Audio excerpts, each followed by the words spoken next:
Hello, everyone.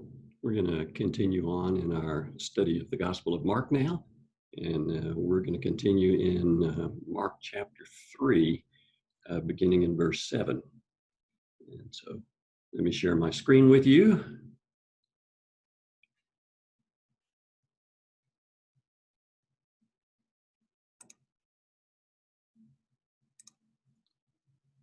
And let's switch to our PowerPoint presentation here. And here we go. All right. So as we continue on here in the Gospel according to Mark, we're going to see the crowds that are attracted to Jesus continue to grow despite the opposition of the Pharisees and the Herodians. So you remember that when we're here in Mark chapter 3, we saw beginning in Mark 2, 5 confrontations between the religious leaders and Jesus that ended in 3:6 last week with the Pharisees and Herodians getting together to plot to destroy Jesus. So two religious groups that were enemies, one being the Pharisees, who supported the traditional Jewish interpretation of the Talmud in the Old Testament, and the Herodians, who were pro-Roman and supported the rule of the Herods. And they got together because they saw Jesus as a common enemy. So in 2:1, we saw Jesus heal the paralyzed man after forgiving his sins. 2:14, we saw him call a tax gatherer, and where he said that it's the sick that need the physician, not the well. In 2:18, he was challenged about not not observing the ritual fasting that the Pharisees observed, two times a week fasting.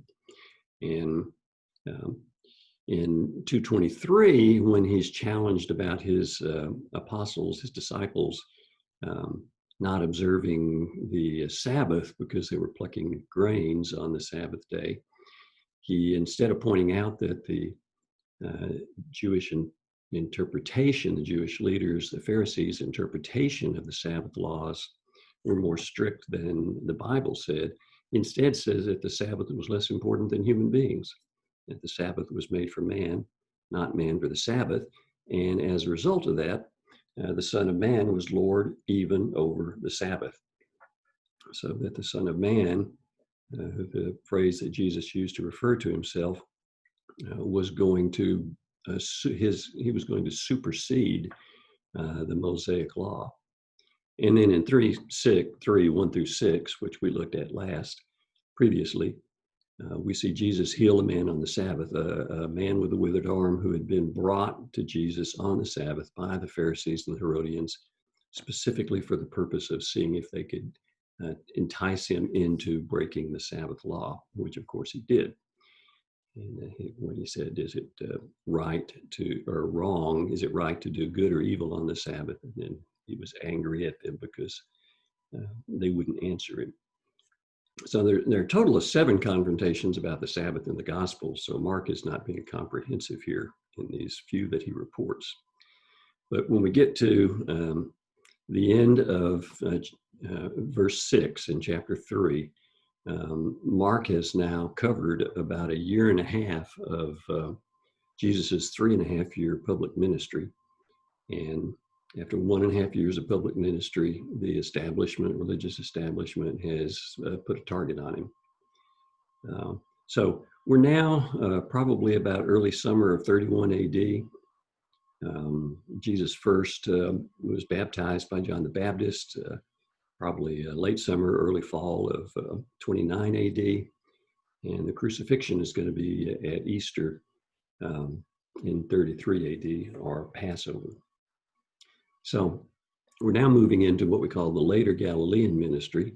And we've got this 3-year ministry up in Galilee that the last year of which basically Jesus spends going toward Jerusalem and continuing to train his disciples. But 3:7-6 covers the remainder of the public ministry of Galilee, Jesus after this rejection. And So what we're going to see is that his popularity with the crowds continues to grow. He's going to attract more and more people, but he's going to focus more and more on his disciples. We're going to see now that he's going to switch to teaching in parables.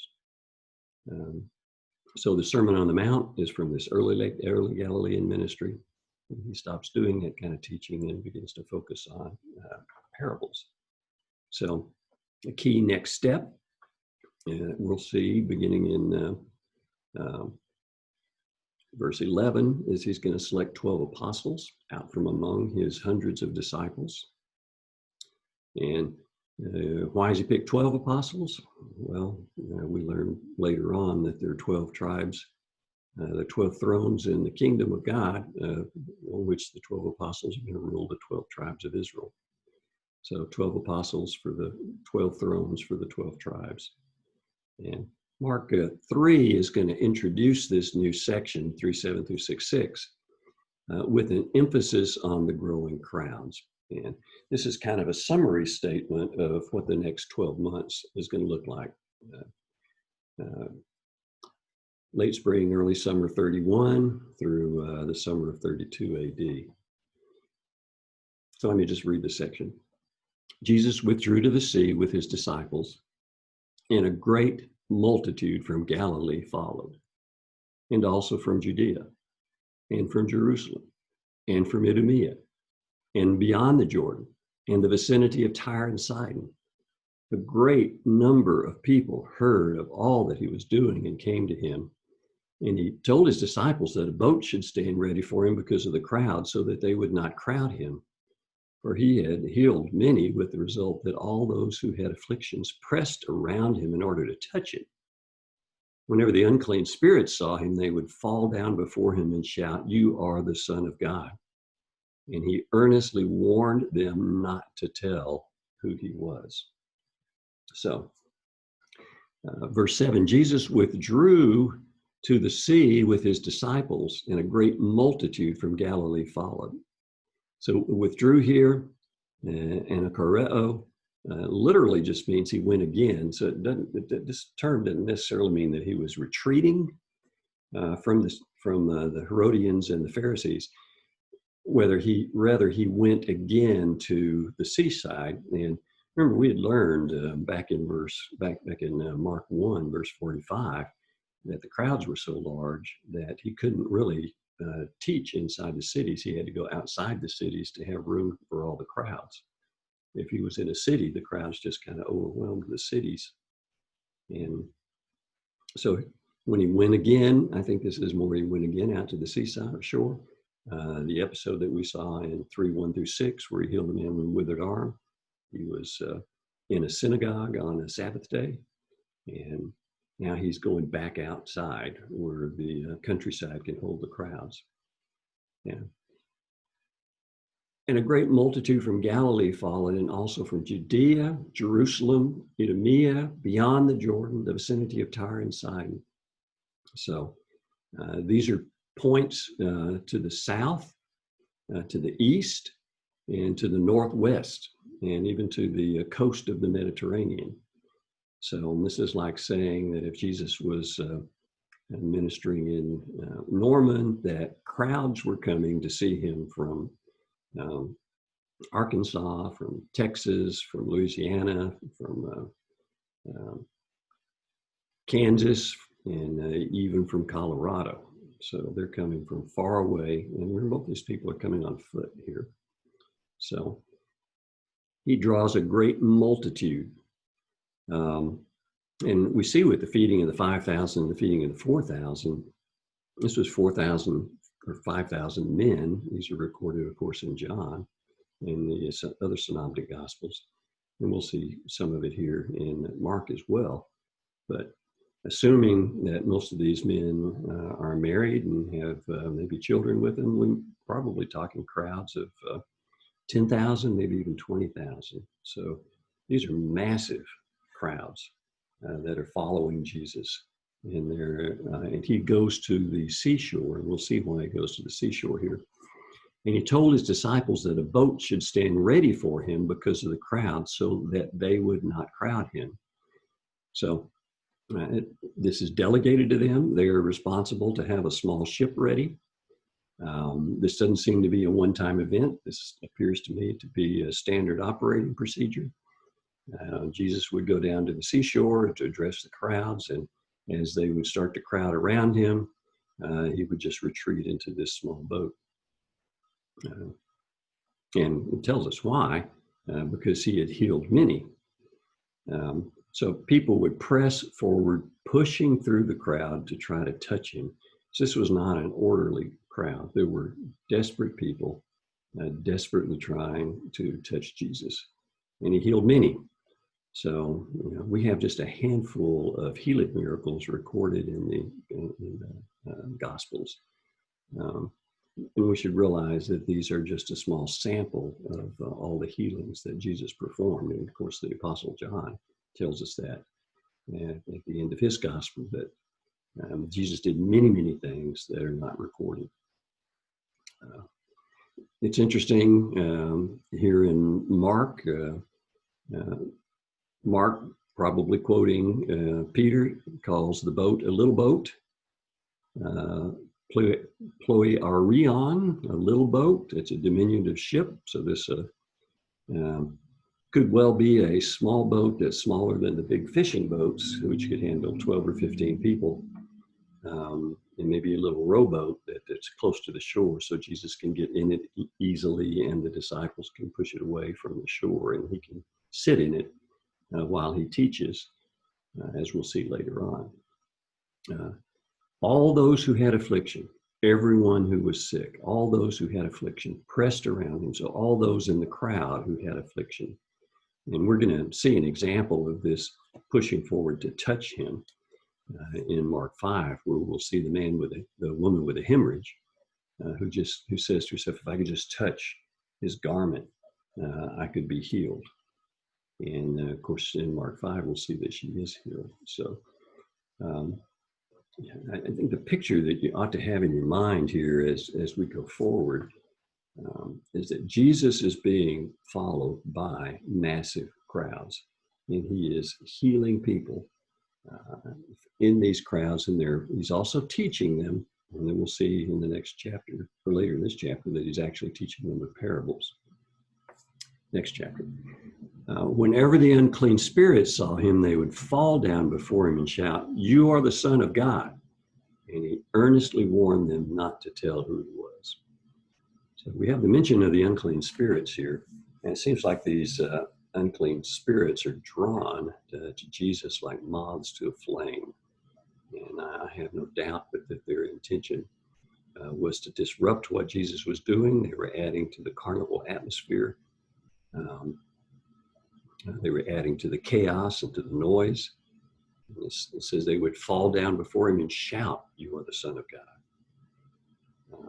And remember that his first public miracle, when he came to Capernaum, the synagogue of Capernaum, back in Mark 1:21, was to cast the demon out of a demon-possessed man.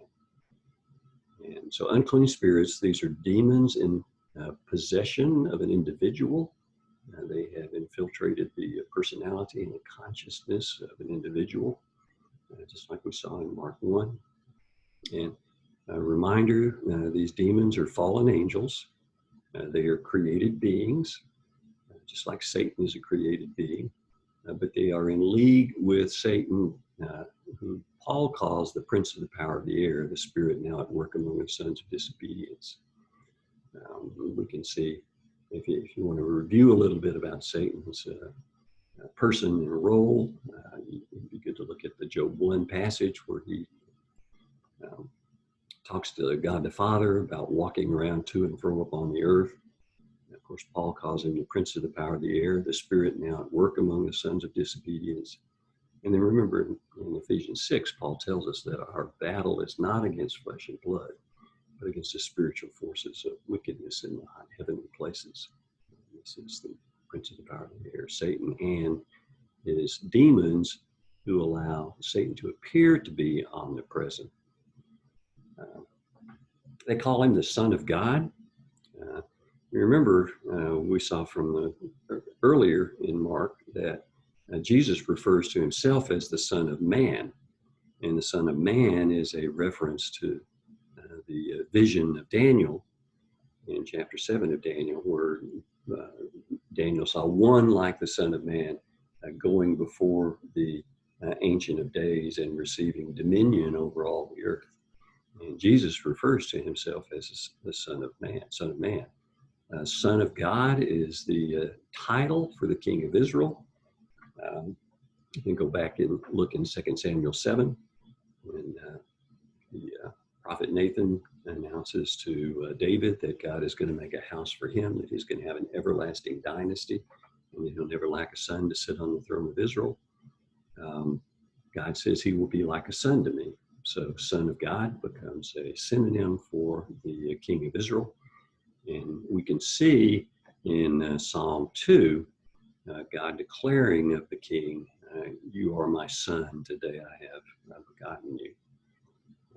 Which looks both at the anointed kings ruling in Israel, and also looks forward to the final son, the greater son of David, the son of David who is greater than David, ruling on the throne of David forever. And, so the Son of God is the title that the unclean spirits, the demons, use of God. And of course, this was an inflammatory term, and probably the reason that Jesus doesn't use it is because calling himself the Son of God would be calling himself the King. And so most likely when these evil spirits are calling him the Son of God, is they're trying to aggravate the potential for conflict between Jesus and the Romans and the Herods. He's an alternative option for king, for ruler. So they're not being helpful when they call him the Son of God. They're inflaming the temporal situation here. And of course, he charges them to be quiet, so they don't continue to repeat this. And you can go back and see how he warned the leper that he healed back in chapter 1 not to tell people who he was or what he had done, but to go to Jerusalem. These unclean spirits are not cooperating. So this little short section is a transition section. It's important for us to understand that Jesus' strategy is changing at this point. He's no longer going to be teaching about the kingdom to the people. He's no longer going to be providing evidence to the religious leaders. He's going to reveal himself more and more to his disciples, so that they are going to come to the conclusion, based on their time spent with him, that he is indeed the Son of God and the Son of Man. He's the Messiah. We will see Peter's famous confession that Jesus was the Messiah in a few short chapters. So his public ministry is going to continue for about a year, and then he's going to begin to withdraw from the public to spend more and more time with just his disciples. We're going to see that. He's going to try to escape the crowds here in the coming chapters. So, principles that I think we can draw from this is that we are responsible for how we respond to the truth that God gives us. But if we don't respond to the truth that God reveals to us, God doesn't keep pushing more and more truth on us. He lets us withdraw. He doesn't force us. And what we'll see later is that with greater understanding, there is a more severe judgment. So that if we don't respond to the truth that we receive, we don't try to conform ourselves to that truth, that God stops revealing new truth to us so that we're not judged on the basis of what we've learned, since we're not going to obey it. I think the other important thing to recognize, when we look at ourselves at this critical point in time in Jesus's ministry, he has done everything he wanted to do, and he's done it the way he wanted to do it. He has provided direct evidence in terms of both the character and quality of his teaching, and in the miracles that he has performed that only God could perform. He has provided the evidence to the religious leaders that he is who he claims to be. So he's accomplished what he wanted. They have rejected it. And now Jesus begins to withdraw so that he can focus on what comes next. What comes next is going to be his crucifixion and ascension and his delegation to the apostles to build his church. So we'll find that when he appears to them after the resurrection, he's going to spend another 40 days teaching them and preparing them, but they are ready to take up the mantle that he has left for them. So he's not going to be crucified until he's ready to be crucified. And he's going to pick the location, and he's going to pick the timing. So it appears to be chaos, crowds, demonic people shouting, Herodians and Pharisees plotting, but Jesus is in control. And of course, he continues to be in control today. And this should be a great comfort to us. Jesus has a plan, just like he had a plan here in the first century. And, after he had made the offer to the religious leadership, and they had, with the human responsibility they have, rejected that offer, he then moves on to continue the plan that he had laid out to develop and build his church. So with that, I'll stop for this section, and we'll be looking at another very interesting section here coming up now after we move on. So